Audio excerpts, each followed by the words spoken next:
পশ্চিমবঙ্গের প্রায় ২৬,০০০ উচ্চ মাধ্যমিকের শিক্ষকের চাকরি অবৈধ ঘোষণা করে তা বাতিলের নির্দেশ দিলেন হাইকোর্ট। শিক্ষক নিয়োগ সংক্রান্ত অনিয়মের অভিযোগে এই নির্দেশনা দেয়া হয়।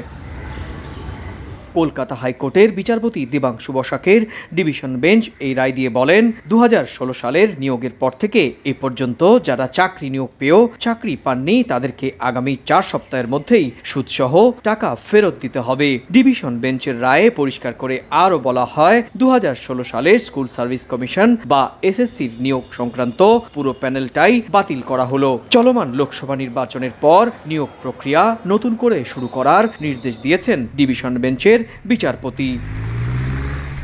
পশ্চিমবঙ্গে শিক্ষক নিয়োগ সংক্রান্ত মামলায় এরই মধ্যে জেলে রয়েছেন রাজ্যটির সাবেক তৃণমূল প্রভাবশালী নেতা ও মন্ত্রী পার্থ চট্টোপাধ্যায়। এর আগে একইভাবে সাবেক বিচারপতি অভিজিৎ গঙ্গোপাধ্যায় প্রাইমারি শিক্ষক নিয়োগ প্রক্রিয়ায় দুর্নীতি হওয়ার অভিযোগে প্রায় ১৬,০০০ শিক্ষকের চাকরি বাতিল করেছিলেন।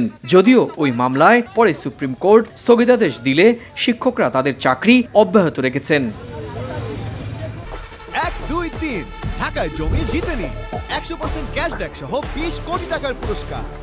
তবে নতুন করে কলকাতা হাইকোর্টের এত সংখ্যক উচ্চ মাধ্যমিকের শিক্ষকের চাকরি খারিজের সিদ্ধান্ত অভিযুক্ত শিক্ষকদের বড়সড় অনিশ্চয়তার মধ্যে ফেলল বলে মনে করছেন সংশ্লিষ্টরা। একই সঙ্গে শিক্ষক নিয়োগ সংক্রান্ত দুর্নীতির অভিযোগ থাকায় রাজ্যের শাসক তৃণমূল কংগ্রেস ও চলমান নির্বাচনকালীন সময়ে বিরোধীদের আক্রমণের লক্ষ্যবস্তুতে পরিণত হবে বলেও মনে করছেন রাজনৈতিক বিশ্লেষকরা।